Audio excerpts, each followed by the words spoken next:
Hello everybody and welcome to EMS 280, EMS Bridging. I'm Mike Keller and I'll be the instructor for this course. A few things.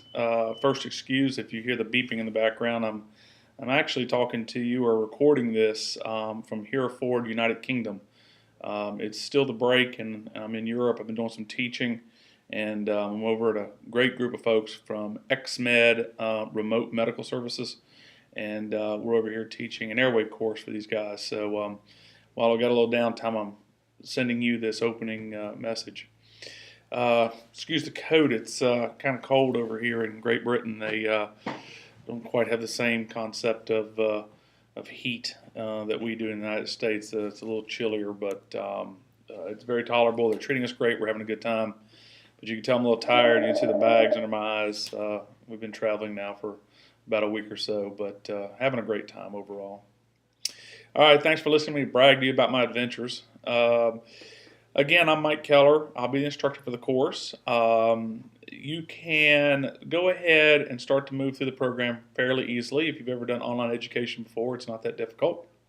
On the left-hand side over here, I think I'm pointing the right way. On the left-hand side of your screen, there are some course buttons, and one of those is faculty information. And underneath there, you'll find contact information for me, telephone number, email addresses, things like that, as well as my office assignment in the Albright Public Safety Building on the Dallas campus. So feel free to stop by and see me anytime or call, make an appointment, and we'll be happy to work with you in any manner we need to make you successful through this program. EMS 280 Bridging is kind of a dinosaur, and honestly, right now, we're rewriting the curriculum. We, being the state of North Carolina, is rewriting the way that the degree program is going to work for emergency medical sciences, and or for the degree program. It's called a couple of different things in different schools, but we're going to change a few things. And one of the things that needs to be changed is this particular course. Unfortunately for you, you're getting your degree now, and so you're going to have to go ahead and jump through these hoops. The reason why it's called EMS Bridging is many years ago, like back when I did my first paramedic class, I did a Con Ed program, and then I went back later and bridged and did a degree. To do your, I'm sorry, I got distracted by some noise in the background. But to do your degree program back then, many of the Con Ed programs didn't do things like 12 leads. They didn't do 12 lead EKGs. They didn't do end-tidal CO2. They surely didn't do RSI. It didn't even exist. And so there was an educational gap between those providers that were coming out of the college and universities with a degree and those that were coming out of Con Ed programs. So there had to be a gap or a bridge made to bring those educational standards together. And it still exists to this day. Now it's going to go away, but like I said, unfortunately, you're going to go ahead and live through this.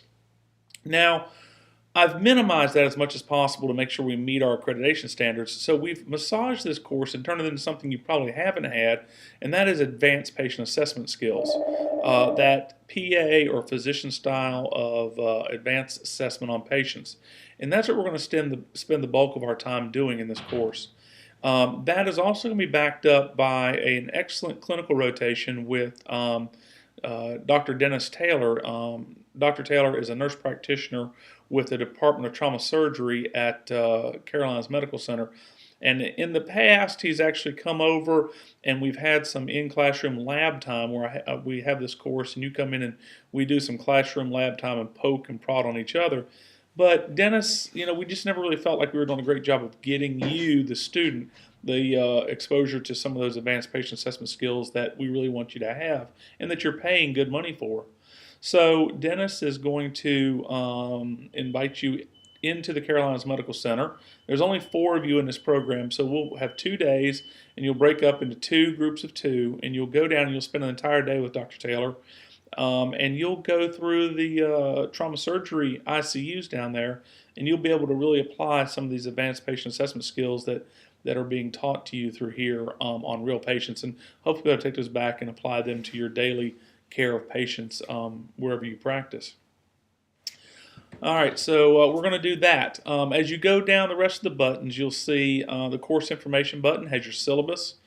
Please take a look at the syllabus, understand the grading standards, understand how you accrue points through assignment completion, and some of the very important dates. Each of the modules have a due date. We have to do that as we move through. Modules are due, and then after that due date, they shut off and they're no longer available. So please stay up to date and get those assignments done.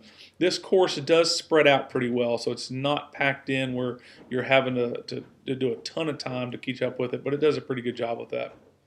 The next one is your assignments button, and that's where the bulk of your time will be spent. You'll be doing those assignments as you move through. The first assignment you've got to get done quickly is the icebreaker assignment. That's due at midnight on January 13th. If you don't get that done, you will run. Oh, you're fine. If you don't get that finished on time, then you're going to run a chance of actually being removed from the class. This is an auditing date, and for us to be able to accrue all full credits for the course, we have to have shown that you completed an assignment by midnight on January the 13th, 2012. So please make sure you get that done. And then you'll be able to step into the next assignments, and you'll see how they roll out, and you'll be able to meet those deadlines. It's not a big deal. Lastly, this course gives you an opportunity to use a program called the Bates Visual Guide to Patient Assessment. Now, we were able to convince the college to spend a considerable amount of money.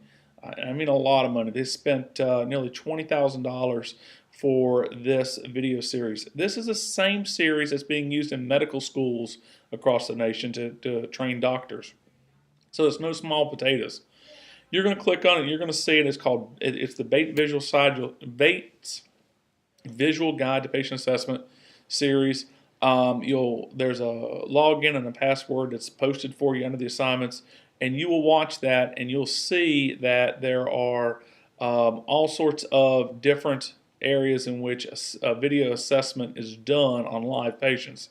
It is very thorough, profoundly thorough, and you'll see that when you get into it. If you've ever wanted to know how to perform a rectal exam, by gosh, sit down and watch the video series. It will explain it and demonstrate it in completeness, I assure you. So it's a great video series. We spent a lot of money on it, and I hope you'll take the time to utilize that to enhance your skills. All right, I think I've took up enough of your time. That's 7.5 minutes. So that's your first lecture. Please jump in there, get the icebreaker assignment done, and let me know if I can help in any manner. It's great to have you here. Again, I'm Mike Keller, and I'll see you soon. Thanks. From England, bye.